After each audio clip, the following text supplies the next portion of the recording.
Hey gang, it's Thursday at 5, and we are here for the eighth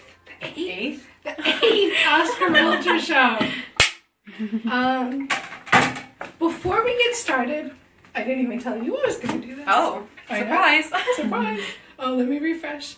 Let me preface this show by saying this is one you may have to go back and look at again. The concept of agency is something that even confuses realtors in the beginning. So, long ago, all the real estate agents worked for the sellers. There wasn't agency. Every agent was working for the seller to sell the house. So that has changed. Back around 2000, I think, just before I started in real estate, back when the dinosaurs were here, they introduced something called buyer agency. So that's what we're going to talk about today. You're starting, right? I am starting. First thing we're going to go over is the three main ways you can be represented by an agent. So the first way is seller agency, which is what Aggie said that we first started with. So that's the agent that is listing the house. It's a listing agent. They work for the seller and only the seller. The next one is buyer agency. So this is the buyer's agent, and they work solely for the buyer and are representing the buyer only. And then there's dual agency, which is what it sounds like. The agent is representing both the seller and the buyer in the same transaction. When you're going in dual agency, confidentiality is key. So if I'm a dual agent and I know the seller will come down even $1 on their list price, I can't go back and tell the buyer, and vice versa. Well done. Anything to add to that? No, that was good. Okay. They might not have to watch it a second time. Next, benefits of having a buyer's agent. There are a lot of these. Number one, they're looking out just for you. Again, having a buyer's agent, they're only working for the buyer and not the seller. A buyer's agent can show you any and all properties. You don't have to call the person on the sign. You can call your buyer's agent and say, this is the house I want to see, and then we can schedule a showing and show it to you. Or these are the 10 houses I right. want to see, and the agent can take care of all that. Right. Another one is that they negotiate for you and only you. They're trying to get you the best price for the home. One way that we do that is we do a market analysis. So we take homes in the area that are similar, and we adjust for things like bedrooms, bathrooms, size of the land, things like that, and basically take apples and oranges and make them all apples. And that's how we can advise you on what kind of offer to make. So again, we're trying to get you the best price for the home. Another one is we can put you on an auto notification. So this comes directly from the MLS, and we take all the criteria, so how much you want to spend for the house, if you need a certain amount of bedrooms, any other specifics that you have, and then it goes right to your email. So as soon as a new listing comes on that fits in that criteria, you'll get it in your email and you can view it right there. So that's extremely helpful as well. Another one, most or all of the buyer agent's commission is paid by the seller. So normally, well, I shouldn't say normally, sometimes you won't have to pay us anything. We'll get into that, though. That's my Another one is we can refer you to lenders. You can go to our website at cometothecastle.com. What was that again? Cometothecastle.com. And if you scroll down to Trusted Pros, you can click on that, and it'll bring you to a page with a bunch of trusted lenders, inspectors, a bunch of other things that you can call, and then you can get pre-qualified. And that's one of the first things that we'll have you do when you start looking at houses. Another one, we're familiar with the market. Another thing you can find on our website is market statistics. Things like the average selling price in Palmerton, Lehighton, and other areas. That's also really helpful. This is long. Another one, just a few more. We negotiate after the inspection. So once you get inspections done, you'll get a report back, and we can help you negotiate what things you want to ask the seller to fix, and we'll help you negotiate through the whole thing. We come to the closing, so if anything goes wrong in closing, we'll be there. We'll, of course, help to make it go right. Next, and the last, help with all the paperwork. So we explain everything that you sign, and we can go over that with you as well. Tons of benefits to having a Yeah, buyer's this isn't agent. all. There's more than this. Right. These are the most important ones. And a lot of folks don't realize that this is the option. Right. But they are told about this option of Yeah. having a buyer's agent. Segue. When you, let's say you're a Joe buyer and you want to buy your first house, and you find a house online that looks interesting, you call the agent. Again, usually it is the listing agent. No, usually it's not. Because now you're probably looking on Zillow. That's true. And Zillow usually has, they'll list the listing agent, and they'll also have probably like 3 other buyer agents who advertise on there. So the odds are that you'll get an agent who will be looking to be a buyer's agent for you. So anyway, you'll call and say, hey, I want to see this house at 123 Main Street. They'll say, okay, I can show it this afternoon at 5, because they're a good agent. And the house is vacant. And so you'll go there, you'll meet the agent. Before the agent shows you the house, there are more than likely 2 forms that they're going to go over with you. The first form is a consumer notice. This is a notice that's required by the Pennsylvania Real Estate Commission. All agents, no matter, have to go over this form with clients at their first substantive discussion about real estate. So if you just call an agent and scheduled to look at it, your first substantive conversation is probably going to be when you get to the property. So a consumer notice is not a contract. It's not binding in any sort. It's more of an informative form. They'll explain to you actually what Courtney went over about the 3 different kinds of agency. And then in bold at the bottom it says, unless you sign a written contract, the agent is not representing you. So they want buyers to know that some agents, they'll go out and look at houses with buyers. They won't have them sign anything. And the buyer thinks that the agent is looking out for their best interests. But according to the Real Estate Commission, if they haven't signed something, not the consumer notice, because that's not binding, but if they haven't signed one of the second forms, a buyer agency contract, then the agent's not representing them. So the 2 forms that they're going to most likely go over with you at your first meeting is the consumer notice, which tells you about your option to have a buyer's agent, and a buyer agency contract. There are 2 kinds. How many? 2 kinds of buyer agency contracts. Usually at a first meeting, it's common, we at Castlegate use something called a non-exclusive buyer agency contract. This is a contract that's simply where the agent and the buyer agree, hey, look, we're only going to be bound to work together on houses that the agent shows the buyer. But the buyer's going to be free to work with another agent later that day, tomorrow, whenever they want.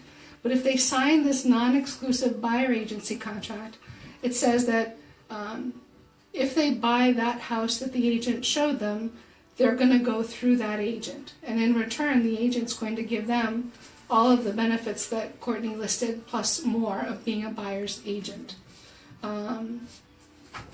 So the 2 kinds of buyer agency contracts are non-exclusive, or there's one that is exclusive. An exclusive buyer agency contract says, I'm going to work with you and only you for a certain period of time, meaning the buyer is going to work with that agent and only that agent.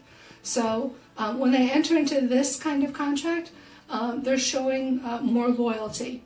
Again, you wouldn't be asked to sign that probably at the first meeting because you don't know the agent from anybody. And actually, I'm going to encourage you not to sign an exclusive buyer agency. I know, I surprised myself. Until you find an agent that you know, like, and trust. That you trust their expertise, not just that they make you laugh and have fun, but that they know what they're doing. When you find that agent and you trust that agent, I am going to encourage you to sign an exclusive buyer agency contract. And you might be thinking, well, if I signed a non-exclusive, why do I have to sign an exclusive? Did you find yourself thinking that? Right. Well, the difference is loyalty. Sometimes agents only have 24 hours in a day, and they only work 23 of those hours. Because the other hour is sleeping. So let's say it's a Friday evening, and I get a call from buyer A who has a non-exclusive agency contract with me, and a call from buyer B who has an exclusive buyer agency contract with me, and they both want to see a house in an hour. And I obviously can't be in two places at one time. I more than likely will give the exclusive agency contract buyer that time slot, because that buyer has given me that loyalty as well. Did I explain that well? I think so. Thank you. If you have questions, you can always contact us at 610 No, 379 okay. Yeah, flag. Or our website. That too. And you can text our phone number. That's 610-3795. Commercials are fun. We can do commercials. It's our show. All right. So, buyer agency fees and commissions. Dun, dun, dun. Okay. Long ago, when there was mainly seller agent, or before, there's a can of worms we're not going to open, are we? Fees and commissions are negotiable, whether you're working with a seller's agent or a buyer's agent or a dual agent. Just remember that realtor fees are always negotiable. The non-exclusive buyer agency that I told you about, there's usually no commitment to anybody paying a fee when you enter into that contract. And that contract usually means the buyer is going to accept whatever the seller is paying for the buyer agency commission. Here we go, more worms. Okay, we're not scared. So when a seller lists their house with a listing agent, they usually negotiate a commission. They're going to pay a commission to that listing agent for selling the house. That commission, whatever the amount is commonly split in some form or manner with a buyer agent.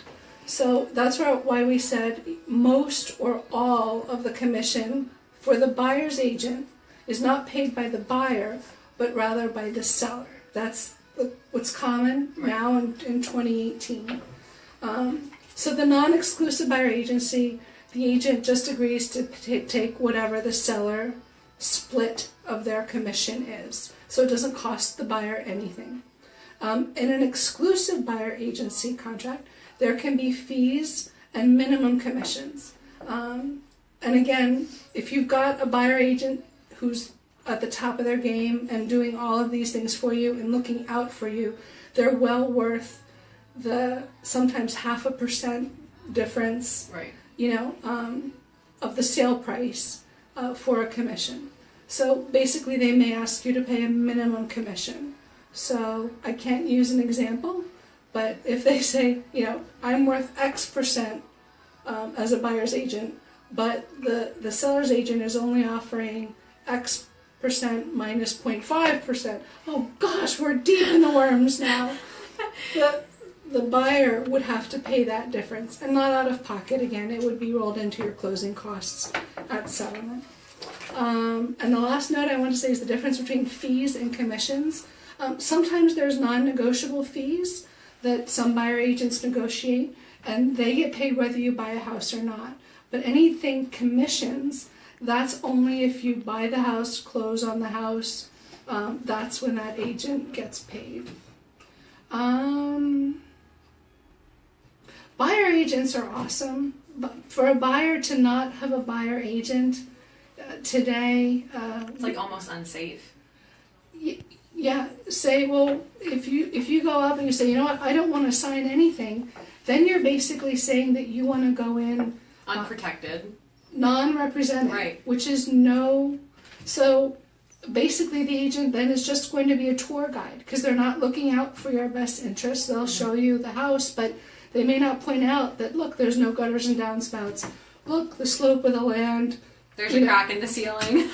Yeah, things that are evident, they're not going to point out to you. Where a buyer's agent would. And the more you work with one agent, a buyer's agent, the more they get to know you, what you're looking for, what you don't want. And then they really shine when they start to negotiate and help you get through that whole process.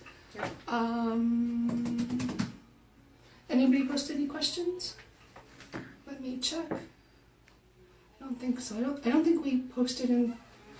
If you have any questions, or if you are in the process of buying a house, or you're about to buy a house and you'd like a buyer's agent, most agents can be buyer agents. We're all trained in what that is. But there are some who are just specially buyer agents, and they do a great job. And of course, we can help you there. Yep. Courtney is an awesome buyer agent. Thank you. You're welcome. We covered a lot. We did. Did we forget anything? I don't think so. Oh, we're 2 minutes past time. That's okay. Sure. Yeah, people are enjoying this. Thanks for tuning in. This video is going to be on YouTube, in our YouTube library. So feel free to share it. Tune in next week when we go over... What is it? Oh. Information needed to write a contract. Oh, so, that's going to be a good one. So, like, once you go out and look at a few houses and you find the one that's the one, what you have to do next in order to put that offer in. Thanks, guys. Bye.